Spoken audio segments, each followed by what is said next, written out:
नमस्कार दोस्तों, स्वागत है आपका आपके अपने चैनल हंग्री स्पिरिट्स में। हंग्री स्पिरिट्स देख रहे सारे दर्शकों का मैं अंजू शर्मा दिल से स्वागत करती हूं। तो दोस्तों, हरकू बाई साहिब का आगमन हो चुका है अपने घर में, अपने ससुराल में। उनको देख के मल्हार राव होलकर भी बहुत खुश हुए, ये हमने देखा। और दोस्तों, साथ में आज इस वीडियो में आपको मैं बताऊंगी कि हरकू बाई साहिब की जो दूरदर्शिता है, जो उनका सोचना है, जो उनकी बातें करने का तरीका है, ये सब कैसे मल्हार राव होलकर को करते हैं प्रभावित, और खास करके उनकी जो दूर अंदेशी है, दूर की सोच है, वो कैसे प्रभावित करती है, इस वीडियो में आपको मैं बताऊंगी। मगर पहले वही गुजारिश, जिन्होंने अभी तक चैनल को सब्सक्राइब नहीं किया है कृपया कर लीजिए।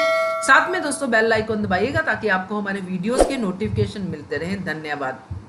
तो दोस्तों, जैसे कि हमने अभी आपसे बात भी की है कि उनका आगमन हो चुका है, आ चुकी हैं, और आते ही उन्होंने सारी की सारी बातें जान ली हैं। और जब पहली मुलाकात अपने पति से उनकी होती है आने के बाद, और बहुत खुश होते हैं मल्हार राव होलकर, हमने देखा कितना उनके चेहरे पे स्माइल आती है, एकदम से ऐसे एक्सप्रेशन आते हैं जैसे बड़ी देर बाद मिले थे तो इसलिए आते हैं एक्सप्रेशन। तो वहीं पे जो हरकू बाई साहब के एक्सप्रेशन है, बहुत ही एक तरह से कहा जा सकता है कि संयम वाले एक्सप्रेशन, और उन्होंने बहुत ही प्यार से अपने पति को देखा और गुरुजी को कहा कि आप जाइए और मैं बात करूंगी खंडेराव के बारे में। तो यहां से इनका सीन जो है शुरू होता है। तो खंडेराव के बारे में क्या बात करनी है ये उनको पहले से ही पता है। ये देख के खुश हो जाते हैं बड़े सूबेदार। जी हाँ दोस्तों, मल्हार राव होलकर ये उनसे पूछते भी हैं, अरे आपने आते ही ये सब कैसे जान लिया? तो वो बताती हैं कि कैसे बानाबाई से बात हुई, फिर अहल्या से भी बात हुई। तो ये सारी चीजें दोस्तों हम देखते हैं, और उसी में वो उनको थोड़ा सा ये आश्वासन देती हुई नजर आती है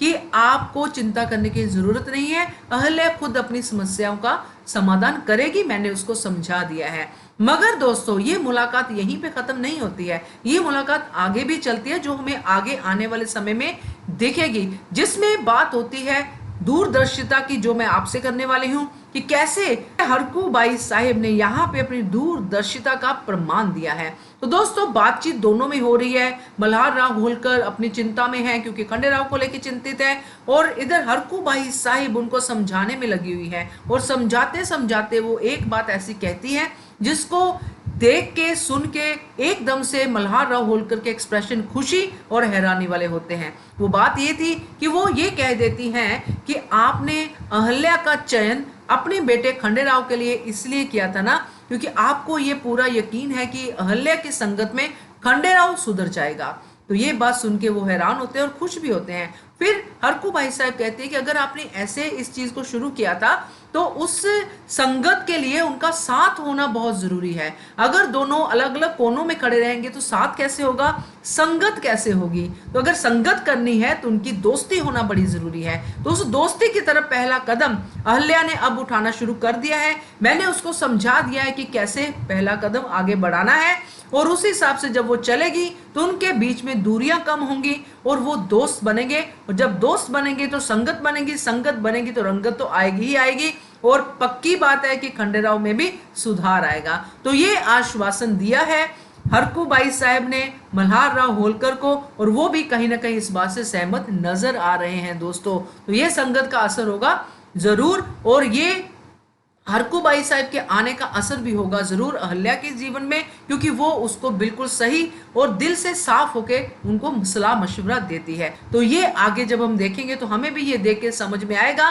कि आखिरकार अहल्या ने इतनी गलतियां क्यों की, क्यों किया अपने गुरु को नाराज। ये सारी बातों के पीछे बस और बस यही वजह है। कैसा लगा आपको जान के?